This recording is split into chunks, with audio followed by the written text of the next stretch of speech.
we need to be taught to think better thoughts. Yeah. Yes. We need to consider, because this book really does challenge a lot of challenged a lot of thinking for me. So I think what this book does more than just even tell a story is it teaches you how to think.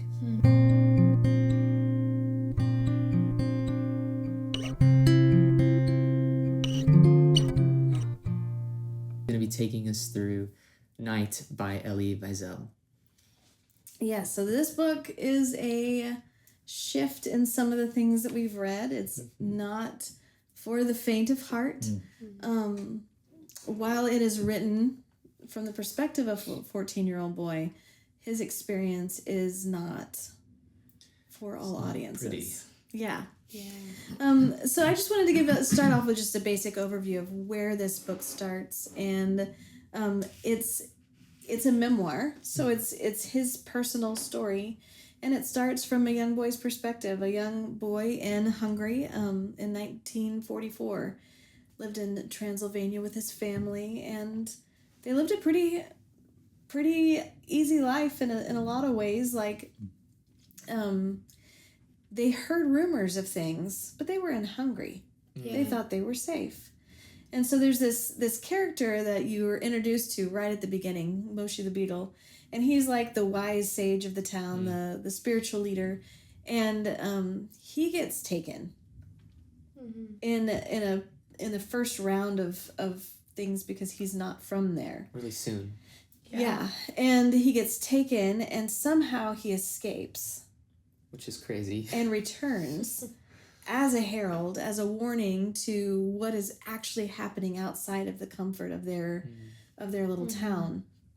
And so, like, this character that Wiesel, like, introduces us to in the beginning, I feel like is like a type for himself, because this story, to retell it, he did not want to, and he was encouraged by this Frenchman that helped him write his story. But he didn't want to tell it, because when you have to write something like this, you have to relive it all yourself. Yeah, all again. And so in retelling it, his heart is just like Moshe the Beetle, to go back and say, hey, get out. It isn't what it seems. Yeah. And the hard part is that all the people heard Moshe the Beetle, and they all stayed. They did. He said, it's not going to happen to us. We won't get on the last, the Russians will make it before the last train comes. Like, they always had in their mind this idea that it wouldn't get that bad. Yeah.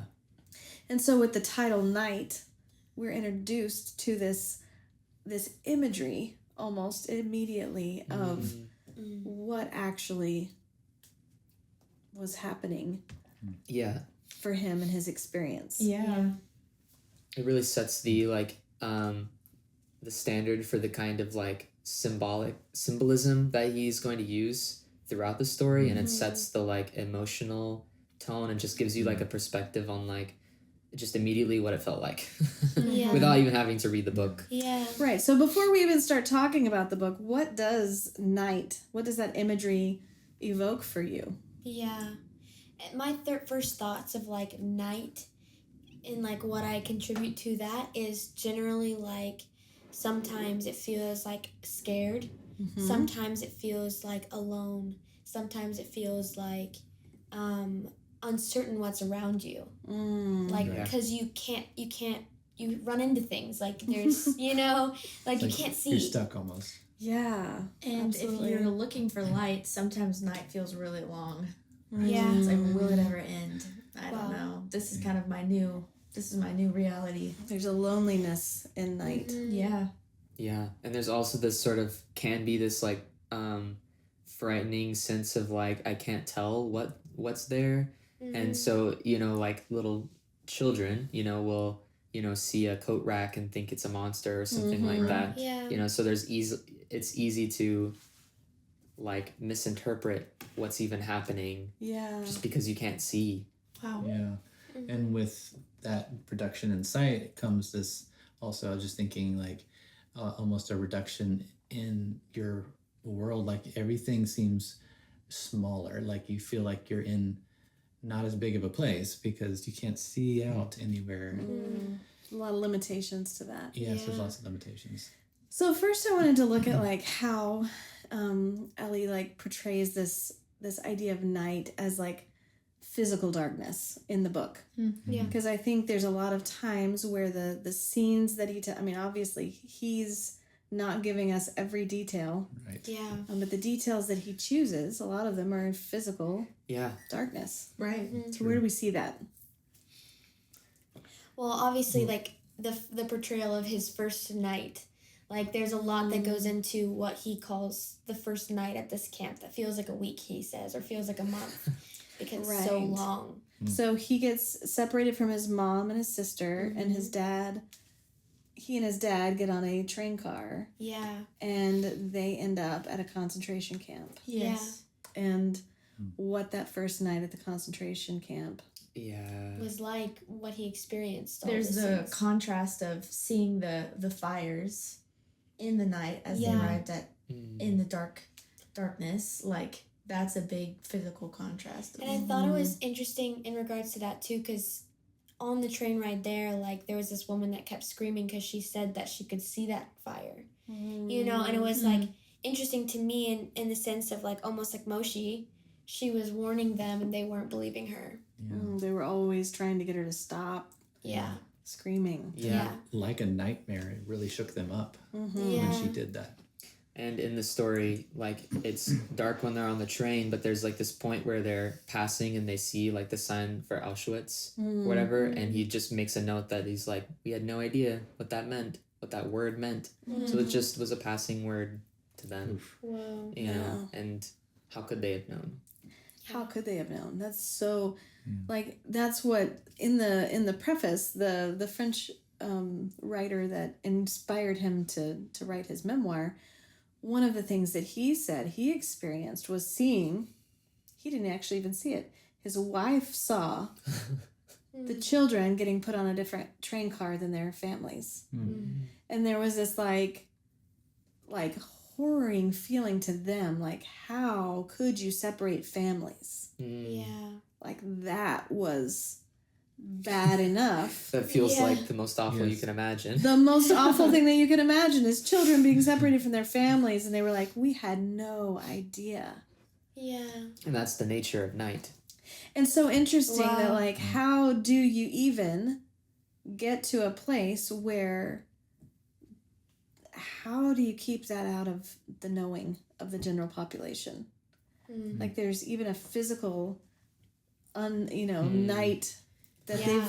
they've True. put down the darkness for everybody around, and somehow Yeah. they kept the secret. Well, like when they It's a had to huge go secret. What? from camp to camp, when they went on that long trek by foot, all by night, through the snow. through the snow.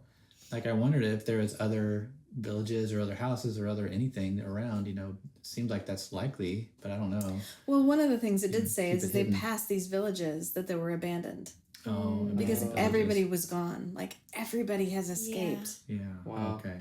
So it's like the living conditions there were so bad Yeah. that not even the people that weren't in the camps wanted to live there. Goodness. Yeah. You were either a soldier or a prisoner. Those are the only two ways you could exist there. Yeah. And both were equally inhumane. Right. And as we saw in the story, like the experience of it was just like so awful that like when people like Moshe went to go tell that it was even happening, people just didn't believe it. No way you believe that. No way you Yeah. would So they believe were that. in living in their own kind of blindness, own kind of darkness, even when they weren't believing. Well, because there's like like if you're watching something and you think it's scary, like one of our favorite things to do is mute the TV if it like seems like it's getting too scary. It makes it 'Cause, way like, better. Yeah. It's like you cover your ears It's so Yeah. much less or intense. you cover your eyes. Wow. Like if it's scary, you close your eyes, Right. Because it's a protection mechanism. Right. Wow. right?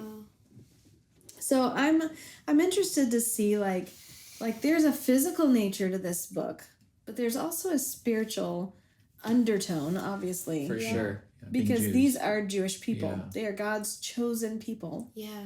And here they're experiencing something that feels like, Many times in the book, he expressed it like the death of his God. yeah, Yeah. feels like something like Moses' time or something from like ancient, Yeah. Right. before, like, and here we are in our present context, like we can actually imagine these things happening. Mm-hmm. And so where is God in this? Yeah. Yeah. And what does that do to the heart of a Jewish believer? Yeah. Like Yeah. somebody in the Jewish faith. And with this is their context, this is their religion, this is their lifestyle, this is their world. Yeah. And there's a lot of like contrast throughout the book of how some respond in attempt to prove to God that they're still faithful. Or in his experience, he experienced a lot of disillusionment and responded in like spite towards God. How could you? Yeah. I don't even know what I think anymore because this is so horrible. Yeah. Well, and at the beginning of the book, he was one of those that was like a devout scholar. Yeah. Like he was accelerated even in his like he wanted to go the next level, but he wasn't old enough yet. Yeah. Yeah. Like he was so had such a precious heart for the things of God, and Yeah. And the more horrible things that he saw along the way, the more shrouded, like the more pushed down, and like that disillusionment comes in. It's more than disillusionment. I thought, Like, I can't think of a better word to use. But yeah. I think the way he put it in the book so many times was like experiencing, like, I was witnessing my God die. Like, what everything that was real to him and that was alive and that was his life was slowly being killed, which was the goal of the concentration camps, to kill their humanity. Yeah. And that's what I was gonna say. As Jews, that's their identity. That is their identity. Whoa. It's more than just something on Sunday. Yeah. And speaking of like symbolic elements in the book, like night, I thought this other boy that's in there with a violin. He sneaks a violin in there, and so sometimes like throughout the book, you hear like the violin music, but he talks about how when this boy dies later, he describes the violin like it's a corpse.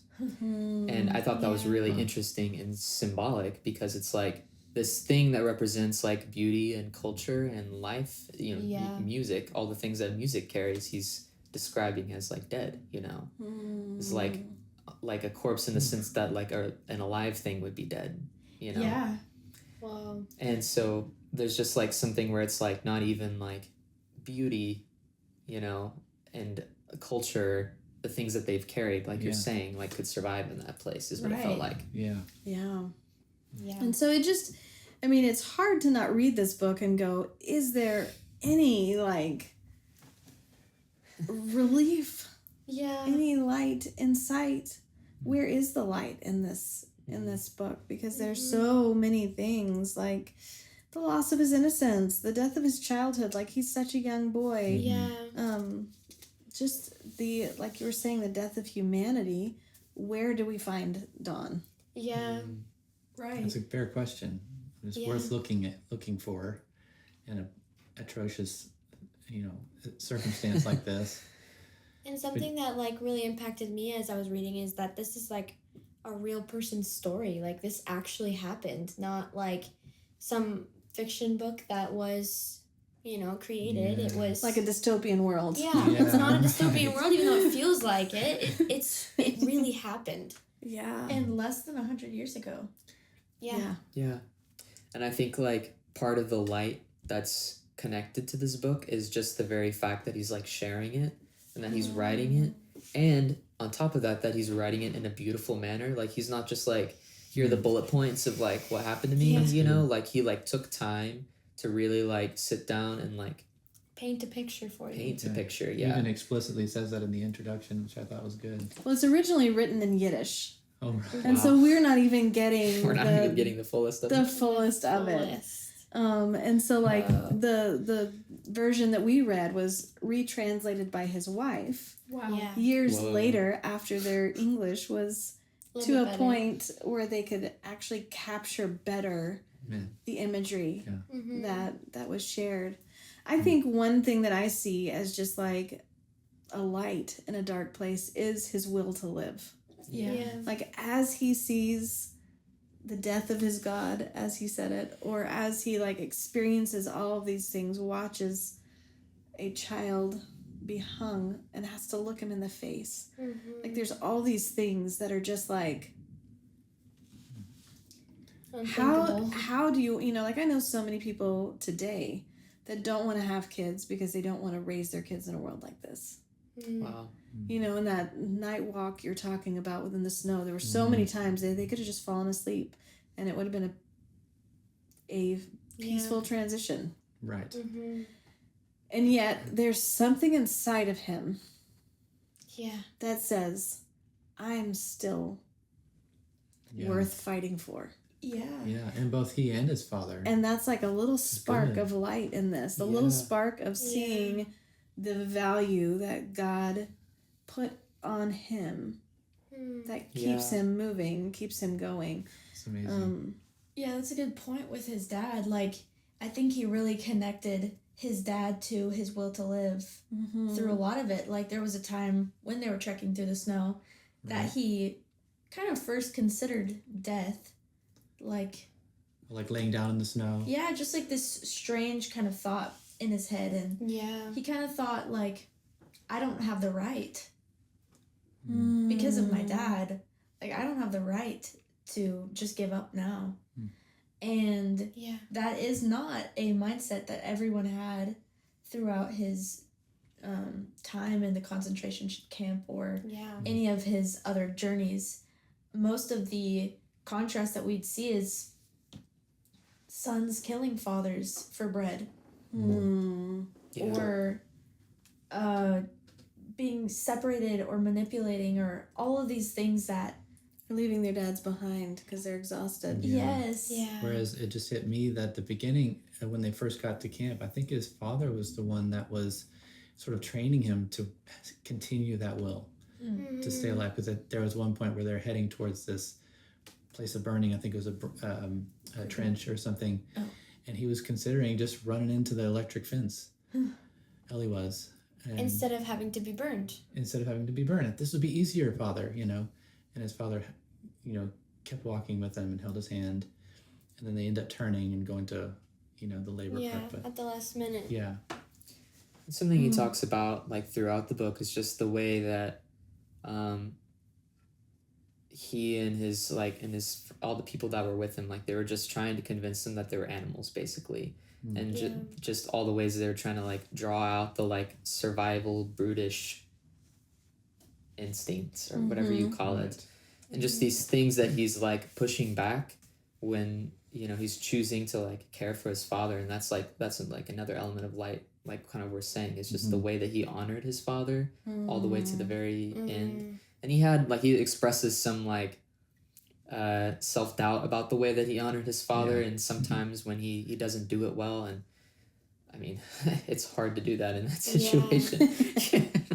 So, but the way that he and his father stayed together, they remained family and not creatures, That's not so survival good. of the fittest, you know. That's so good. Yeah. It's really and powerful. that definitely is that spark of light in the darkness in the night. And that's like a choice. Like they had to fight for that because it's not just natural in those conditions. No. And even there were those times where like his dad wasn't good at marching in step.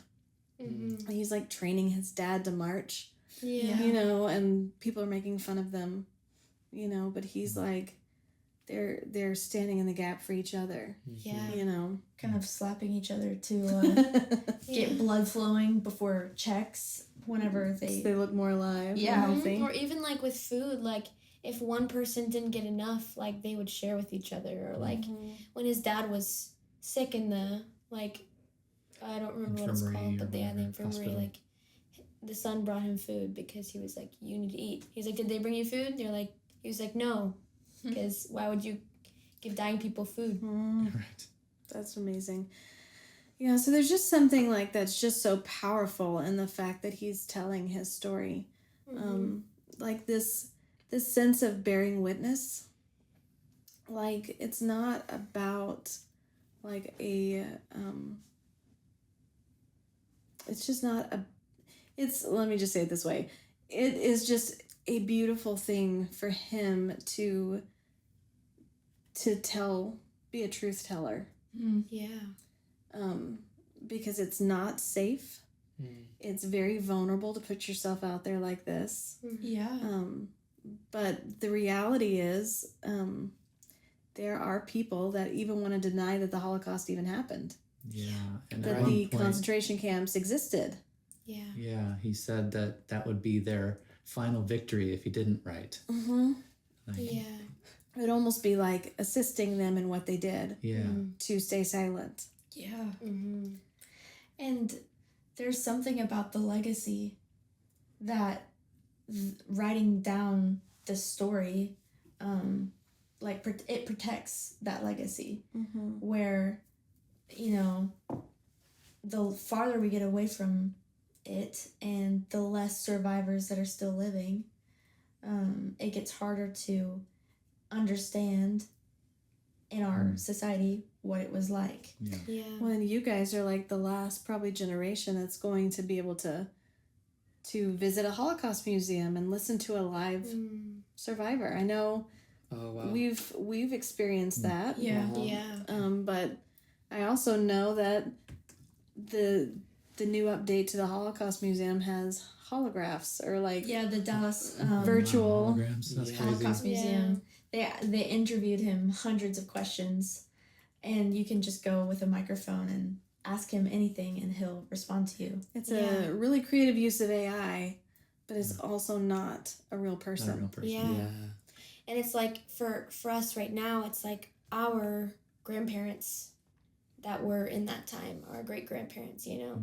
But for future generations, it's like gonna be further removed and further removed. Further removed. So keeping the story alive is bearing witness. And that is core and integral to what it means to be a Jew. It means what it means to be a Jew Remember. is to tell stories Wow. Yeah. and to have your grandchildren know Wow, that's good. like who you are, who we are, where we came from. And so something like this that causes them to want to stop telling their stories is like a direct attack to the identity of a Jew. Wow. And although it's like it's so brave and painful for him to have to go back there to write the story, but it's Yeah. also like his fight to remain or to say that what it means to be him and his people is still good. Yeah. That's really good. Wow. Yeah. I love this. There's so much here that as we draw out symbolism from the word night and just because it's a big topic. The word night and this the Holocaust that we've been talking about. And when we think about night, I mean, you mentioned the Jews' identity and just their connection to just the biblical story.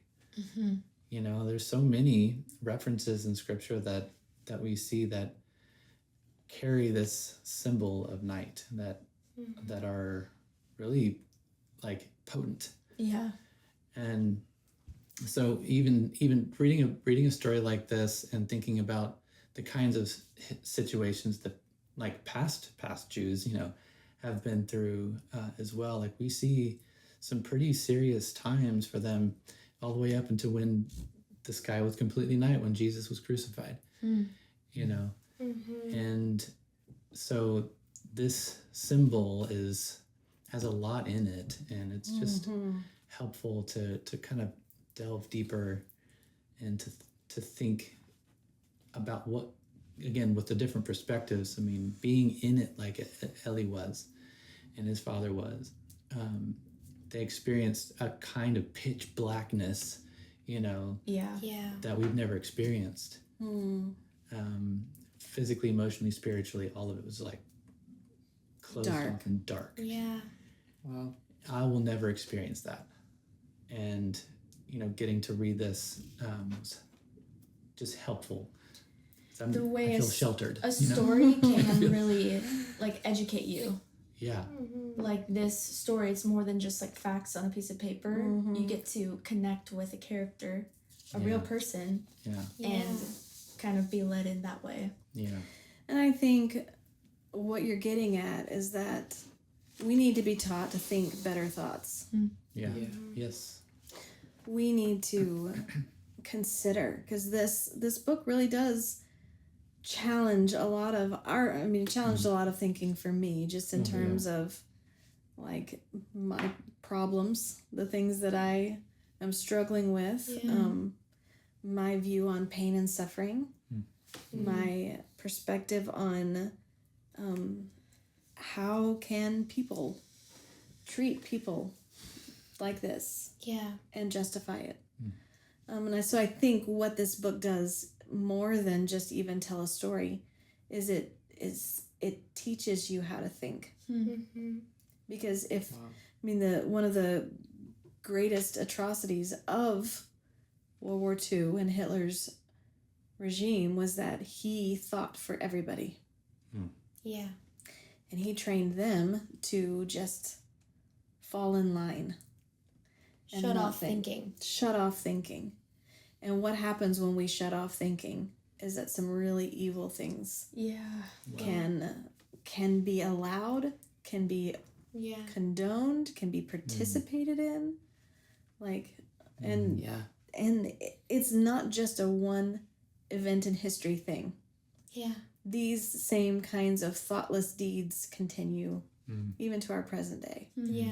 And so how this book really just challenges the reader to say, you can't just be a bystander. You can't just stand by and watch and say you're not participating. Yeah. Because by standing by and not saying anything, you are condoning it. Yeah. You are participating. And it doesn't matter how far away you are physically from the thing that's happening. You can't just allow it and just shut off your brain to it. Yeah. You can't just close your eyes to it. Can't just close your eyes to it. Yeah. And I've been thinking about the concept of thinking and like how really the more that you're able to think, the more free you are, because the less you are underneath the person who is the thinker. And so you have to just, like you said, fall in line because you're not thinking. And it's human to think. And so and there's a lot of ways in which it can make you feel better about yourself if you're not the thinker. Yeah. Because you take the motives out of it. I'm just doing what I'm told. I'm just doing what I'm told. I didn't like a victim. think it was good or bad. Yeah. I just did this. Wow. I just sent that email out. Yeah. And because that's what they said I was supposed to do. Whether or not that email treated that person as a human or not. Yeah. As simple as communicating. It could be these small things. Yeah. Exactly. And two, there's a good caution here in terms of thinking also, in terms of how we let our society, media, and even influencers and, other teachers and whatnot, sort of do we give ourselves permission to allow them to think for us? And because it's easier, and we feel like we have less culpability whenever we do that. But at the same time, this warning here is that if you don't, like you said, there are some things that happen that you don't want to happen in the future. You really don't. So it's hard work though, to be able to say, wait, let's pause. Hold on. Well, thinking requires quiet. Because it's a conversation between me and myself. That's true. what, is it Hannah Arendt? How she explained what thinking was. And so thinking isn't with a bunch of noise going on. That's good. It's I have to get alone with my own self and process these ideas and think about them. Yeah. And that doesn't Yeah. exist much in our society. It's very true. No. Yeah. That's true. Whew, well, this was a big topic, and I think we could keep going on for a while. But Elie Wiesel will be part of our family conversation for the rest of our lives, because this book really is transformative Mm-hmm. in nature. But read with caution, read with tissues, Yes. read with friends. Don't do this one alone. Yeah. We'll see you next time. Thanks again for joining us on the Rooted Minds podcast. I hope you found our discussion today insightful and also fruitful in our mission to see from others' perspectives. Let us know what you think about Elie Wiesel's story. But until next time, may you find joy, grace, and peace in the pages you turn.